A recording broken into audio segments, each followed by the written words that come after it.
Hello दोस्तों, स्वागत है आपका अपने चैनल बिंदास हिस्ट्री में। यहाँ हम लोग net GRF assistant professor PGT TGT की तैयारी कर रहे हैं, जिसमें हम लोग मोस्ट इम्पॉर्टेंट और बेहतरीन सवालों को लेकर के आते हैं, जिनसे एक सवालों की जगह हम लोग 4-5 सवाल क्लियर करते हैं, जो कि आपके परीक्षा के दृष्टिकोण से बहुत ही महत्वपूर्ण है। और इन सवालों के माध्यम से हम कोशिश करते हैं कि आपको इतिहास के प्रति इतिहास के अवधारणात्मक समझ भी विकसित कर सकें। तो पाषाण काल का पूरा प्लेलिस्ट बन चुका है। पाषाण काल का पूरा कोर्स कंप्लीट हो चुका है। अगर आपने नहीं देखा है तो पाषाण काल का वो 7 वीडियो जा करके ज़रूर देख लें। दूसरा सेशन शुरू हुआ है दोस्तों सिंधु घाटी सभ्यता का, जिसकी एक वीडियो पहले ही बन चुकी है। ये सिंधु घाटी सभ्यता की दूसरी महत्वपूर्ण क्वेश्चनों की सीरीज़ है, दूसरी वीडियो है।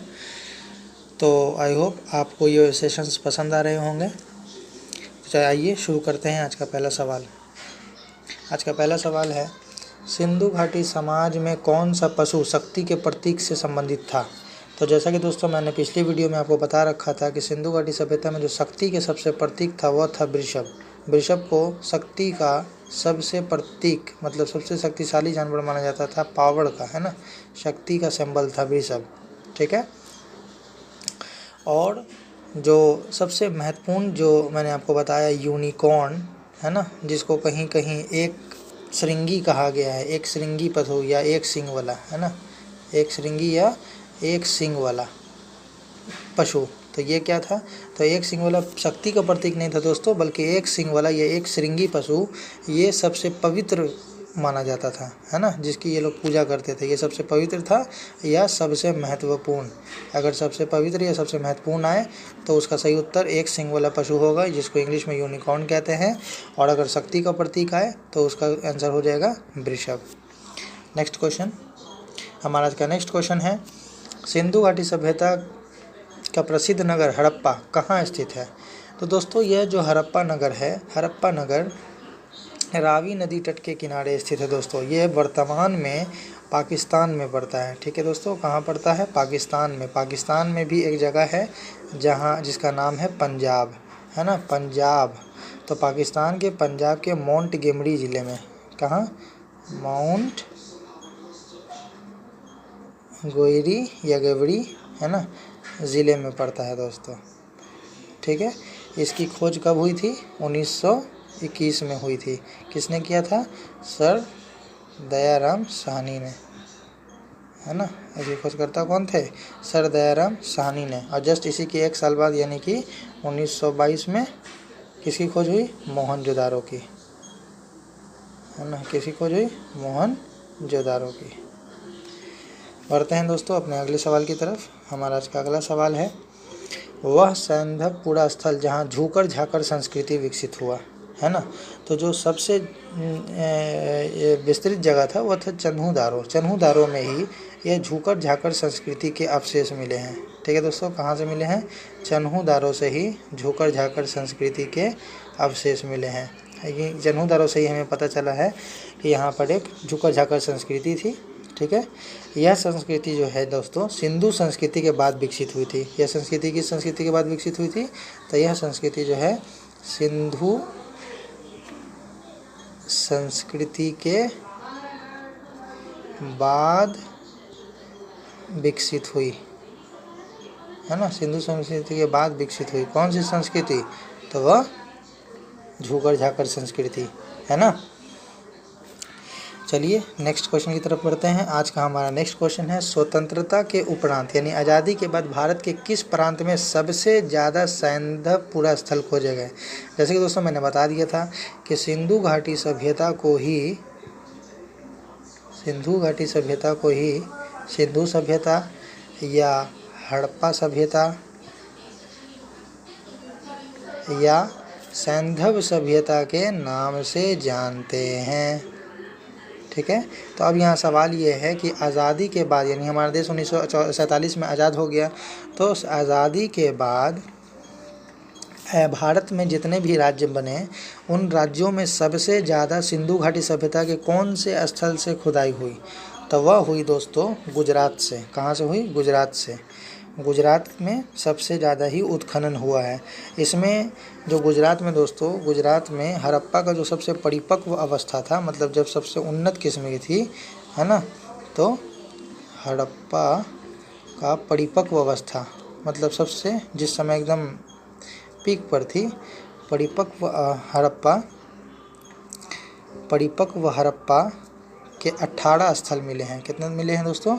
18 स्थल मिले हैं। ठीक है, और जब हड़प्पा ख़त्म हो रहा था, ठीक है, यानी कि उसको क्या कहेंगे, उत्तर, यानी लास्ट समय में, तो उत्तर हड़प्पा काल के 120 स्थल प्राप्त हुए हैं। कितने स्थल प्राप्त हुए हैं? 120 स्थल। ठीक है, तो आशा करता हूँ आपको ये समझ में आ गया होगा। और गुजरात के लोथल से ही हमें क्या प्राप्त हुआ है?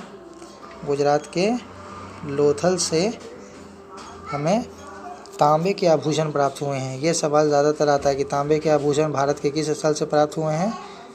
तो वो गुजरात के लोथल से प्राप्त हुए हैं तांबे के आभूषण। ठीक है दोस्तों, बढ़ते हैं अगले सवाल की तरफ। हमारा आज का अगला सवाल है, सैंधव सभ्यता से संबंधित सर्वाधिक कूड़ा स्थल किस नदी के किनारे विद्यमान है? यानी सिंधु घाटी सभ्यता से रिलेटेड जो सबसे ज़्यादा स्थान मिला है वह कहाँ मिला है? ठीक है, तो वह मिला है दोस्तों हमें घग्गर नदी के किनारे। ठीक है, वह कहाँ मिला है? घग्गर नदी के किनारे। और सिंधु घाटी सभ्यता में सिंधु घाटी सभ्यता को प्रथम नगरीय क्रांति भी कहा गया दोस्तों। ठीक है, सिंधु घाटी सभ्यता को क्या कहा गया है? सिंधु घाटी को प्रथम नगरीय क्रांति भी कहा गया है। ठीक है ना, प्रथम नगरीय क्रांति कहा गया है। और ये घग्गर नदी का संबंध जो है वह किस घाटी से है दोस्तों? तो वह सरस्वती घाटी से है, सरस्वती नदी घाटी से, जो अब सूख चुकी है ना, सरस्वती नदी घाटी से है। ठीक है, और कुछ विद्वान जो हैं इसी घग्गर नदी में सरस्वती नदी घाटी के कारण इसे एक अन्य नाम सिंधु सरस्वती सभ्यता भी कहते हैं, है ना। तो इसके कितने सारे नाम हो गए दोस्तों? हड़प्पा सभ्यता हो गया, सिंधु घाटी सभ्यता हो गया, सैंधव सभ्यता हो गया, सिंधु सरस्वती सभ्यता के नाम से भी इन्हें जाना जाता है दोस्तों। बढ़ते हैं हम अपने अगले सवाल की तरफ। हमारा आज का अगला सवाल है, सिंधु वासियों का मुख्य भोज्य पदार्थ क्या था? यानी खाने के लिए उनका फेमस भोजन, उनका मुख्य भोजन क्या था? तो उनका जो मुख्य भोजन था दोस्तों वह था गेहूँ और जौ। ठीक है, क्या था? गेहूँ और जौ, ये इनकी मुख्य फसलें थीं। लेकिन इसके अलावा वे लोग कपास, मटर, तिल, बाजरा, ये सब का भी उत्पादन करते थे दोस्तों। ठीक है, ये सब का भी उत्पादन करते थे। सिंधु वासियों को लगभग, है ना, लगभग या सिंधु वासियों को लगभग या कुल मिलाकर के, जो आपसे ठीक समझें, 9 फसलों का ज्ञान था दोस्तों। कितने फसलों का ज्ञान था? 9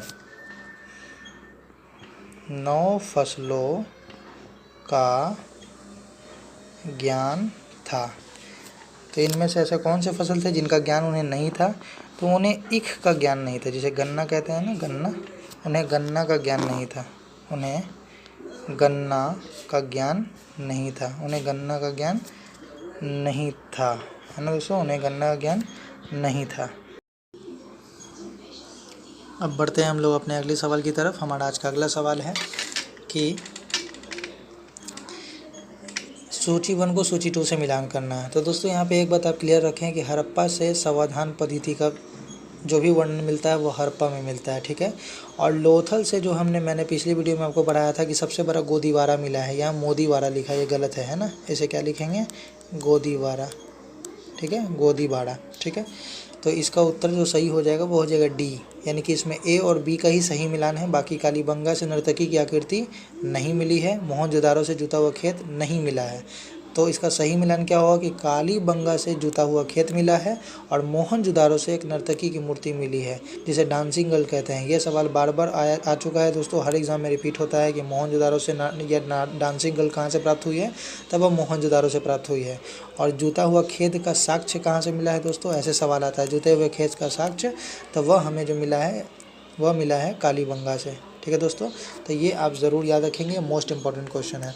बढ़ते हैं अगले सवाल की तरफ। हमारा आज का जो पहला जो बेहतरीन सवाल ये भी है कि मिट्टी के हल ये बार बार सवाल आता है कि मिट्टी का बना हुआ हल का एक प्रतिरूप यानी कि सिंबल कहाँ से मिला है। हल समझते हैं दोस्तों इस टाइप का, जिससे धरती के भीतर खेती के करने के लिए काम आता है। तो हल कहाँ से मिला है, तो वो हमें मिला है बनवाली से। ठीक है दोस्तों, ये कहाँ से मिला है, बनवाली से। और बनवाली से ही हमें बटखरा मिला है। क्या मिला है, बटखरा, जिससे हम लोग माप तोल करते हैं, बटखरा मिला है। और बनवाली से ही हमें आड़ा युक्त पहिया मिला है। ठीक है ना, क्या मिला है, आड़ा युक्त पहिया। ठीक है, बाकी रंगपुर कहाँ पड़ता है दोस्तों, रंगपुर आपको लोथल में पड़ता है। ठीक है ना, कालीबंगा कहाँ पड़ता है, राजस्थान में पड़ता है। ठीक है, कालीबंगा राजस्थान में पड़ता है। यहीं से हमें क्या मिली है, अभी मैंने पढ़ा है ना, जूता हुआ खेत का साक्ष्य मिला है ना। कालीबंगा से हमें क्या मिला है, जूता हुआ खेत का साक्ष्य कालीबंगा से मिला है। और कालीबंगा कहाँ है, राजस्थान में है। ठीक है दोस्तों, बढ़ते हैं अपने अगले सवाल की तरफ। हमारा आज का अगला सवाल है कि सिंधु घाटी सभ्यता में सबसे पूर्वी स्थल पड़ता है दोस्तों आलमगीरपुर, है ना, आलमगीरपुर। तो इस आलमगीरपुर का जो है खोज किसने किया था, तो दोस्तों जो आलमगीरपुर के जो खोजकर्ता थे वह थे यज्ञदत्त शर्मा। ठीक है, जिसको वाई.डी. शर्मा भी कहते हैं। वाई.डी. शर्मा का पूरा नाम क्या है, इनका पूरा नाम है यज्ञदत्त शर्मा। इन्होंने इसकी खोज की थी। कब खोज की थी, 1958 में इसकी खोज की थी, है ना। और ये आलमगीरपुर कहाँ पड़ता है दोस्तों, तो यह पड़ता है यूपी में। यूपी में कहाँ, तो यूपी में एक जगह है आलमगीरपुर, है ना, आलमगीरपुर एक जगह है, आलमगीरपुर। तो वहीं पे एक नदी है, आलमगीरपुर के पास ही एक नदी है, उस नदी का नाम है हिंडन नदी, है ना। कौन नदी है, हिंडन नदी। तो हिंडन नदी के किनारे या हिंडन नदी के तट पर ही यह आलमगीरपुर बसा हुआ है। और यहीं पर इसी आलमगीरपुर की हिंडन नदी, सॉरी, है ना, हिंडन नदी, इसी हिंडन नदी के किनारे आलमगीरपुर बसा हुआ है। और आलमगीरपुर की खोज वाई.डी. शर्मा यानी यज्ञदत्त शर्मा ने की थी। ये सिंधु घाटी सभ्यता का सबसे पूर्वी स्थल है। बढ़ते हैं अगले सवाल की तरफ। हमारा आज का अगला सवाल है कि सिंधु सभ्यता में वाट की इकाई क्या होती थी, तो इनकी वाट की इकाई 16 होती थी दोस्तों। ये लोग हमेशा 16 की इकाई में ही मानते थे। और आज भी हम लोग जानते हैं कि 16 आना का मतलब 1 रुपया होता है ना। 16 आना का मतलब क्या होता है, 1 रुपया। तो उस समय से ही ये चल रहा है।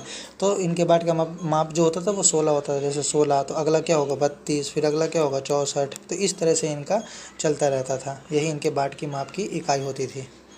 बढ़ेंगे अगले सवाल की तरफ। हमारा आज का अगला सवाल है, जोड़वे संस्कृति के स्थलों में अधिवास विन्यास का सबसे अच्छा प्रमाण कहाँ मिला। मतलब ये सवाल है कि जोड़वे संस्कृति एक संस्कृति थी, जैसे सिंधु संस्कृति है, झुकर झाकर संस्कृति है ना, कैथा संस्कृति है, बहुत सारी संस्कृति आई। तो उन्हीं में एक सबसे अंतिम समय तक जो चलने वाली संस्कृति थी वह जोड़वे संस्कृति थी। ये सवाल बार बार आता है दोस्तों कि सबसे अंतिम संस्कृति कौन थी जो लंबे समय तक टिकी, तो ये जोड़वे संस्कृति थी जो अंतिम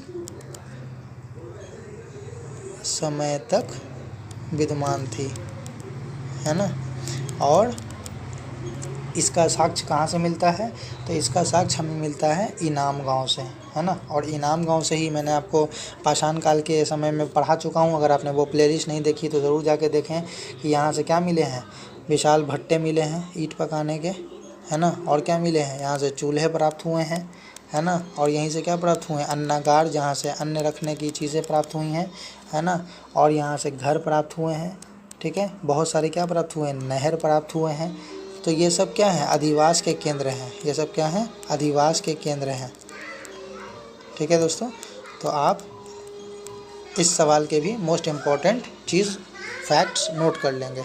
बढ़ते हैं अगले सवाल की तरफ। हमारा आज का जो अगला सवाल है वो यह सवाल है कि परवर्ती हड़प्पा काल। परवर्ती हड़प्पा काल का मतलब एक होता है शुरुआती हड़प्पा काल, दूसरा होता है बीच का काल। जो ये किसी भी काल, बीच का काल को कहते हैं, वो सबसे परिपक्व काल होता है। और ये जो होता है वो स्टार्टिंग काल होता है, ठीक है। और उसके बाद ये जो काल होता है ये सबसे अंतिम काल होता है। तो जो अंतिम काल किसी चीज़ का पतन होने लगता है या ख़त्म होने लगता है, वही क्या काल, कौन सा काल कहलाता है, परवर्ती काल कहलाता है ना। ये कौन सा काल कहलाता है, परवर्ती काल कहलाएगा किसी भी सभ्यता का, ठीक है, या किसी भी साम्राज्य का। ये कौन सा काल कहलाएगा, ये परिपक्व कहलाएगा। मतलब ये इस समय एकदम सबसे डेवलपमेंट की चरम सीमा पर है। और ये क्या कहलाएगा, शुरुआती या आरंभ यानी शुरू कहलाएगा। तो ये परवर्ती काल पूछा जा रहा है, मतलब जो सबसे ख़त्म हो रहा है। तो इस समय जो सबसे पूर्ववर्ती हड़प्पा काल के पूरा सामग्री के साथ चित्रित धूसर मृदभांड कहाँ से मिले हैं। ठीक है, चित्रित धूसर मृदभांड का मतलब क्या होता है, मृदभांड बनते थे मतलब मिट्टी के बर्तन, और इन पे तरह तरह के चित्र बने होते थे, है ना, जो गिरवे रंग के होते थे। तो धूसर पात्र के अवशेष कहाँ से मिले हैं, तो वो हमें प्राप्त हुए हैं भगवानपुरा से। अब भगवानपुरा कहाँ पड़ता है दोस्तों, तो भगवानपुरा पड़ता है हरियाणा में। कहाँ से पड़ता है, हरियाणा में, है ना, हरियाणा में। यहाँ से प्राप्त हुए हैं, हमें क्या प्राप्त हुआ है, हड़प्पा के पूरा सामग्री। ठीक है, और पूरा सामग्री में क्या, चित्रित धूसर मृदभांड।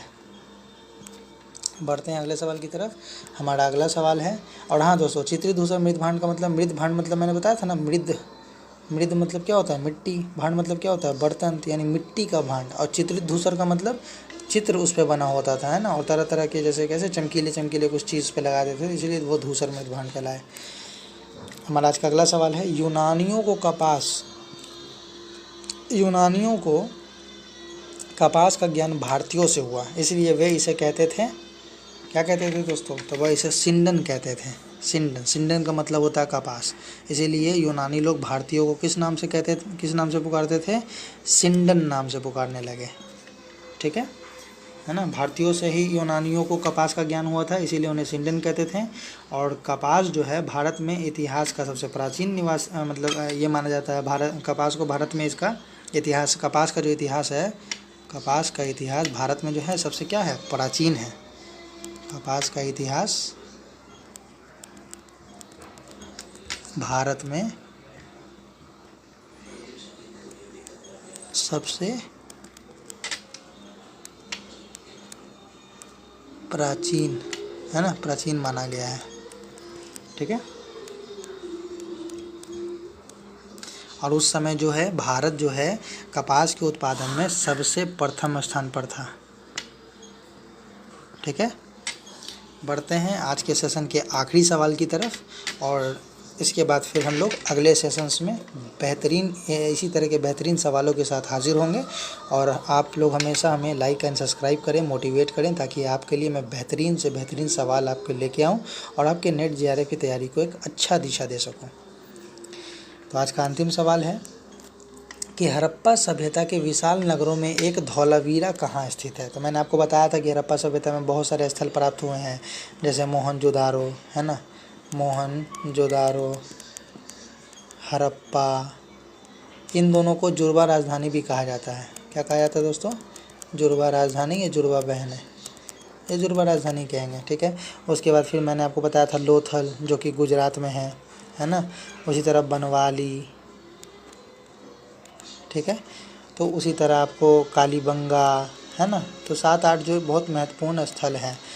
कालीबंगा राजस्थान में है। तो उसी तरह एक जगह है धौलावीरा भी बहुत ही महत्वपूर्ण जगह है, धौलावीरा। तो आइए, ये धौलावीरा कहाँ है, इनके ऑप्शंस के हिसाब से हम लोग आगे बढ़ते हैं। तो धौलावीरा के बारे में पूछा जा रहा है। तो धौलावीरा जो है दोस्तों वह गुजरात में है। कहाँ है दोस्तों, गुजरात में, यानी लोथल भी गुजरात में है। गुजरात में और क्या क्या है, लोथल, रंगपुर, है ना, और अब क्या हो गया, धौलावीरा भी कहाँ है, गुजरात में है। ठीक है, तो आप ये ज़रूर याद रखेंगे। और धौलावीरा जो है, धौलावीरा का मतलब ही होता है दोस्तों कि धौलावीरा का अर्थ ही होता है सफ़ेद होता है। क्या होता है दोस्तों, धौला का अर्थ क्या होता है, सफ़ेद। धौला का शाब्दिक अर्थ क्या होता है, सफ़ेद, है ना, या सफ़ेद कुआं भी कहीं कहीं इसका नाम आता है ना। अब वीरा का मतलब क्या होता है, कुआं। वीरा का मतलब क्या होता है, कुआं। तो इसका शाब्दिक अर्थ क्या हो गया, सफ़ेद कुआं। तो धौलावीरा का शाब्दिक अर्थ हो जाता है सफ़ेद कुआं। और जो गुजरात में जो लोथल है दोस्तों, ये किस नदी के किनारे है, तो यह भोगवा नदी के किनारे है, भोगवा नदी के तट पर, है ना। तो ये इतने इम्पोर्टेंट फैक्ट्स थे। इस तरह के बेहतरीन क्वेश्चंस मैं नेक्स्ट वीडियोस में भी लेकर आने वाला हूं। अगर आपको ये सीरीज़ पसंद आ रही है दोस्तों, तो प्लीज़ लाइक करें, सब्सक्राइब करें। मुझे आपके लाइक सब्सक्राइब्स का वेट रहता है दोस्तों, तभी मैं मोटिवेट हो सकता हूं, तभी मैं मोटिवेट होता भी हूं और आपके लिए और अच्छे से अच्छे प्रश्न लेके आता हूं। सो तब तक के लिए धन्यवाद, टेक केयर, बाय, जय हिंद, जय भारत।